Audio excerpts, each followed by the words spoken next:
we had to do the best we could, put out the call, people are answering that call, and whoever's on the ground there is gonna bear witness to whatever's gonna happen on February 23rd. Yeah. And so as it stands, you're still, I was there in November and I was planning on going, I left before the snows, but I was planning on going back in springtime. So is that still advisable? Yeah, I mean, it changes day to day, we'll know more. It's logistically almost impossible to remove all the infrastructure, the camps, everything that's in those camps. But we're working to get them out of there. We gotta clean it up before this flood hits, if it does. But you'll know. Yeah. There'll still be an opportunity. You were talking about the narrative being controlled, and is it true that all of this evidence we have is not being allowed in the Martin County Courthouse or in Bismarck? Are they not allowing that evidence, and are they not allowing any talk of treaty? Yeah. They're just completely biased.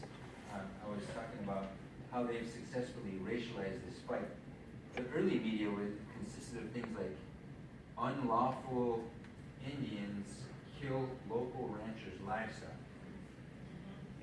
And you know what I'm saying? Like, it's like, that came from 1850 or something. You know what I mean? Like that narrative is for real. It's tripping me out. And another thing that tripped me out is after we got arrested, they took us north. The first thing is December, whatever it was, the Army Corps issued this directive saying if you are on that property, on that Army Corps land, if you're not back on the reservation or otherwise out of that property, you're going to be declared a trespasser.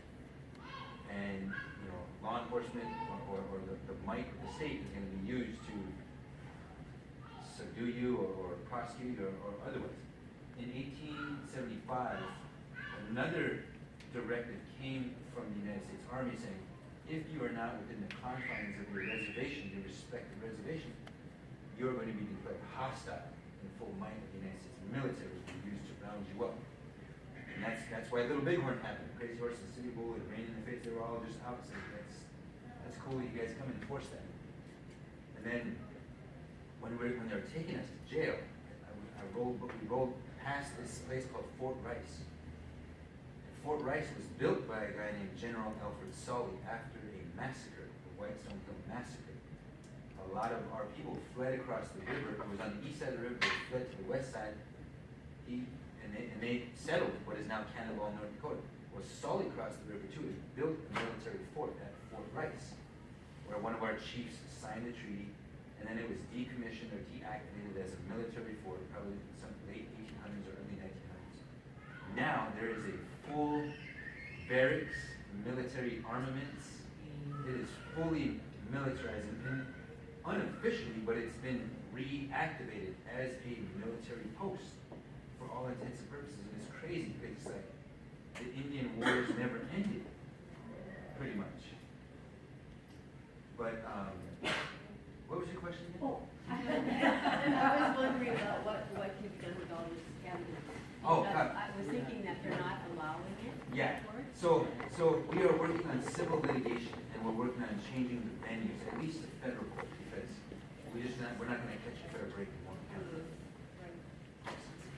Yeah, on the first question with divestment, there's a meeting tomorrow at City Hall, if you guys haven't heard, that is continuing forward with the Wells Fargo divestment that was successful. It happens happening at 12 to 1:30 to divest from, I believe, ExxonMobil, the city of Seattle's pension plan. Pension funds. And then I found this site like 2 days ago, but I believe it's Fight the Good Fight, Seattle. If you haven't come across that yet, it's like a calendar of local activist events. It's pretty helpful. It's got like 90 events over the next 10 days, so it's well populated, well updated. And then I had a question for you. Would you speak to the presence, either visible or otherwise, of the surveillance state that is existent at Sandy Rock and how that's being targeted at water protectors, allies, individuals on the ground? It's it's been described as a low-level conflict zone in an oil war in the heart of America. There is drone, 24/7 drone surveillance, drones that are visible to us, to the civilian. We don't know what else is up there. There's fixed-wing aircraft flights. There's constant helicopter flights.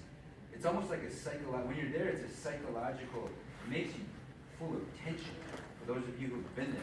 Tune You hear it those out. choppers, yeah. People just tune it out. It's Just loud. After a while, you tune it out and you learn to live with that trauma. Yeah. Because it's a level of trauma being inflicted. They have facial recognition on those drones, on their chest cameras.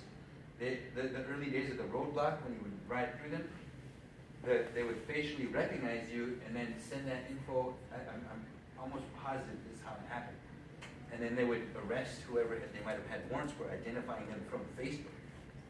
And you also have, they're committing federal crimes by shooting down our drones, other people's drones. They have scramblers for the drones. That's right, that's the other They thing. target Stingrays, Yeah. they're intercepting cell phone communications. All that stuff, like all the stuff that Snowden, warned us about. I mean, that's, obviously they've advanced from that. And we just treat it as nothing safe. It's all, being discovered. Except maybe, maybe it's just wishful thinking, but like the Signal app.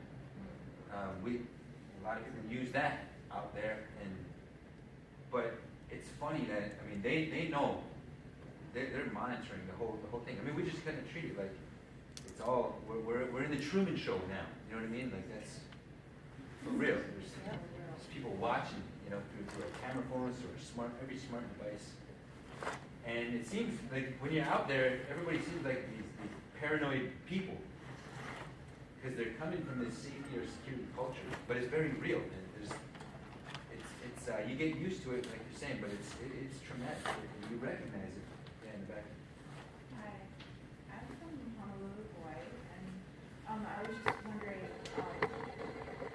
I'm a mixed race citizen. Like my white family members, they don't understand. They can't see what's happening, and I was wondering how you communicate that to people. It seems to be in this like bubble of denial. You have to find a way to relate to them somehow. Find something that's important to them. Just like what Edwin was saying, you can't move faster than people. You got to find some level to relate to them on. And for me, just as an example, it's been the U.S. Constitution. Like people like, what are they called, the Oath Keepers, and people that describe themselves as patriots. And I thought those crazy Bundy guys were like that kind of group, you know what I mean? But they're not. They're just crazy. They're So trying to find, some common ground and ways to relate to people. Like that's all I can say. Does the U.S. government have a right to exist?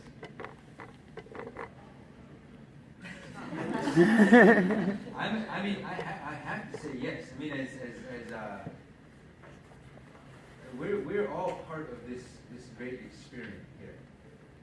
I believe that America's founding fathers, although they were protecting certain classes and subduing and enslaving, committing genocide on other certain classes, they had certain ideals that they wanted to promulgate and create the environment where those ideals could be espoused and grown. And for me now, in 2017, fully cognizant of my original, prior, and independent source of sovereignty in this hemisphere that derives from the waters, the sacred sites, the lands, and the natural elements, I want to say yes for the benefit of all Americans, that we have to create some sort of recognition here in this hemisphere, in this land. We have to create an identity with the land and with each other that even supersedes this, what's being sold to us as patriotism right now. That's the only way. America's only 240 years old, so we can't expect Americans to have the same mythology or cosmology or relationships with sacred waters and sacred sites, sacred animals, because you develop those things over time.